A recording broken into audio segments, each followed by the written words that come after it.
Bonjour, dans cette vidéo, je vais essayer de répondre à la question si Charlemagne était le père d'Europe ou qu'un grand conquérant médiéval. Mais avant de répondre à cette question, il faut savoir qui est Charlemagne.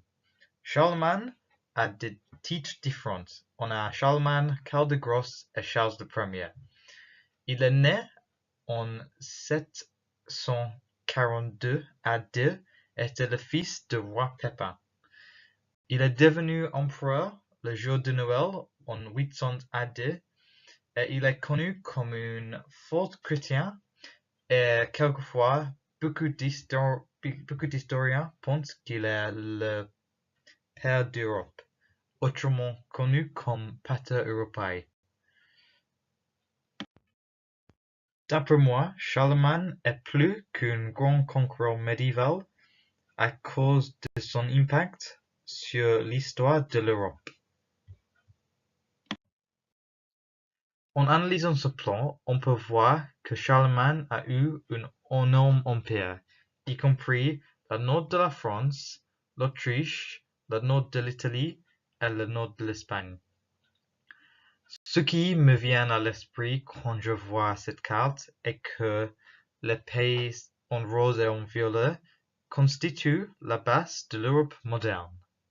Cette citation de Frederick Eyre de son livre Charlemagne and his World dit qu'il est impossible d'imaginer ce que l'histoire européenne aurait été sans ses campagnes, sa diplomatie et son imagination. Cette citation soutient le fait que Charlemagne a eu un impact positif sur ces pays et si il ne les avait pas conquis, l'histoire aurait pris un chemin différent. Un autre facteur qui le rend plus grand qu'un conquérant médiéval est que Charlemagne est souvent perçu comme un symbole d'unité.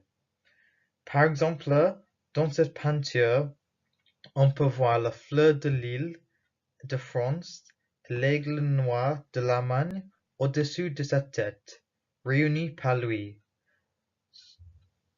Cette citation, ces mesures de pouvoir et de prestige de Charlemagne, qui doit être le premier dirigeant occidental depuis plus de 300 ans à mesurer jusqu'à la dignité impériale, aussi trouvé dans le livre Charlemagne et son monde par Frederick Eyre, page 139, donne l'impression que Charlemagne a réussi à unir ces pays et qu'il a fallu plus de 300 ans à un dirigeant occidental pour réussir à unir ces pays occidentaux.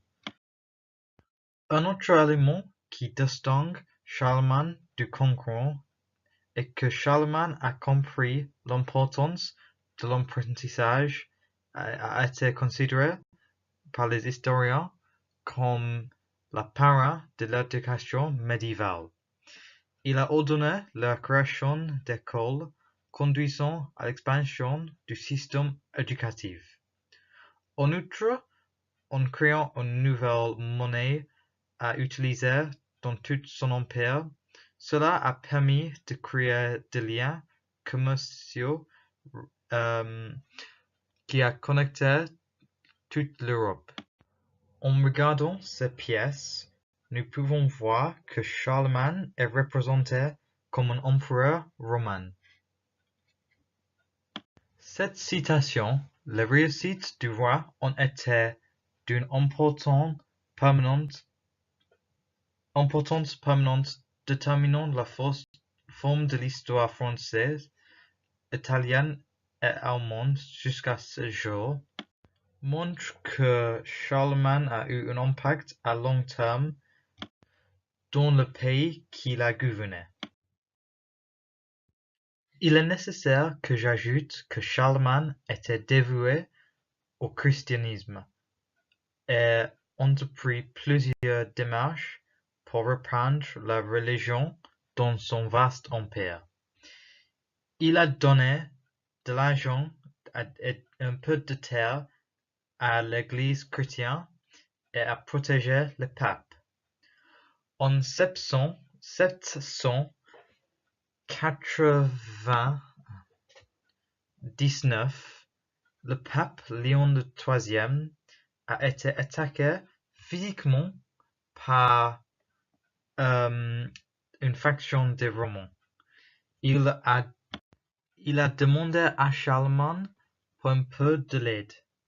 Charlemagne a assisté le pape et rétabli son pouvoir. C'est ainsi que le pape Léon III a couronné Charlemagne, empereur des Romains, dans la basilique Saint-Pierre le 25 décembre 800.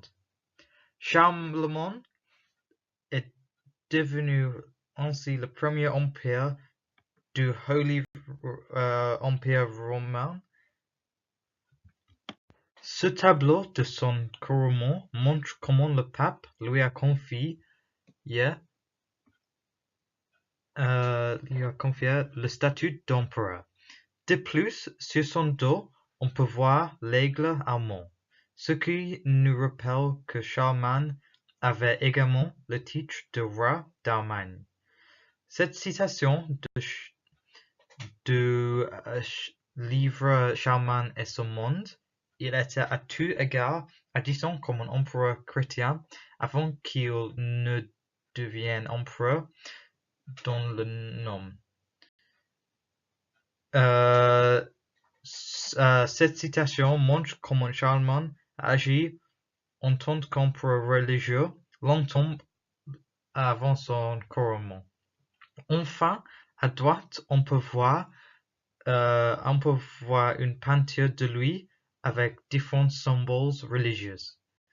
Ce qui est le plus frappant dans cette image est qu'il est montré avec le halo d'une sainte.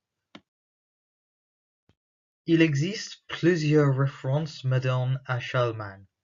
Par exemple, le bâtiment de Charlemagne est au cœur de l'Union européenne. Ce bâtiment est primordial pour les discussions entre les pays européens.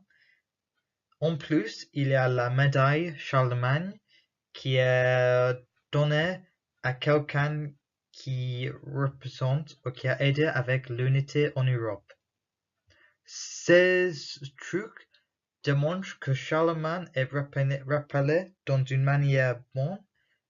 bonne manière et qu'il a aidé avec l'histoire de l'Europe. Cependant, ce sont deux raisons principales pour lesquelles Charlemagne n'est pas digne du titre Père de l'Europe. Tout d'abord, il n'a pas conquis toute l'Europe. Charlemagne est connu pour avoir uni l'Europe occidentale. Sur cette carte, nous pouvons voir que Charlemagne n'a pas conquis l'Europe de l'Ouest et n'a pas conquis l'Angleterre. Deuxièmement, cette citation, les nations européennes ont formé après son empire est tombé en morceaux, le livre Le Père Charlemagne d'un continent, Charlemagne, Father of Continents, montre que la formation de l'Europe était indépendante de l'empire de Charlemagne, que la véritable Europe s'était formée après la chute de son empire. Pour conclure, Charlemagne peut être considéré comme le père de l'Europe dans une assez large mesure, ainsi qu'un conquérant médiéval. Ses actions ont été déterminantes dans l'histoire des différents pays européens, mais il n'a pas créé le concept d'Europe.